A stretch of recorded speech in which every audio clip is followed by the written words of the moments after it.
എന്താ ലടുക്കിക്കോ? देखा तो ऐसा लगा. മുറിയിൽ എന്താ ആപ്പിള് ഓറഞ്ചൊക്കെ? നിനക്ക് വല്ല അസുഖം? ആശുപത്രിയിലെ പ്രസവ വാർഡ് പോലെ ഉണ്ടല്ലോടാ. അത് അപ്പുറത്തെ മുത്തശ്ശി തന്നപ്പോ ഒരു തമാശക്ക് ഷോയ്ക്ക് വേണ്ടി ഇങ്ങനെ കുത്തിവെച്ചു. ടോംബ് ഹോംവർക്ക് ഒന്നുമില്ല കഴിഞ്ഞു.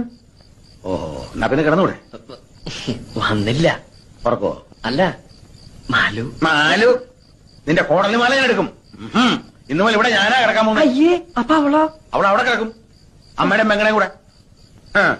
ഇപ്പഴാ നിന്റെ ഹോംവർക്ക് എനിക്ക് പിടികിട്ടിയത്. കയറി കിടക്കണ. എനിക്ക് വരയ്ക്കാനുണ്ട്. തലവരെ ആയിരിക്കും അല്ലേ? മര്യാദ കയറി കിടക്കടാ. കറണ്ട് ബില്ലിന്റെ ലാഭങ്ങൾ നിന്റെ അച്ഛൻ ഉണ്ടാക്കിയതാ. മതി മതി, പതുക്കെ. ദേ, പകുതിയെങ്കിലും. ഞാൻ കുടിച്ചെന്റെ പകുതി കുടിക്കാൻ നീ ആരാ? എന്റെ ഭാര്യയോ? ബാബാ വേഗം കിടക്ക്. വേണ്ട.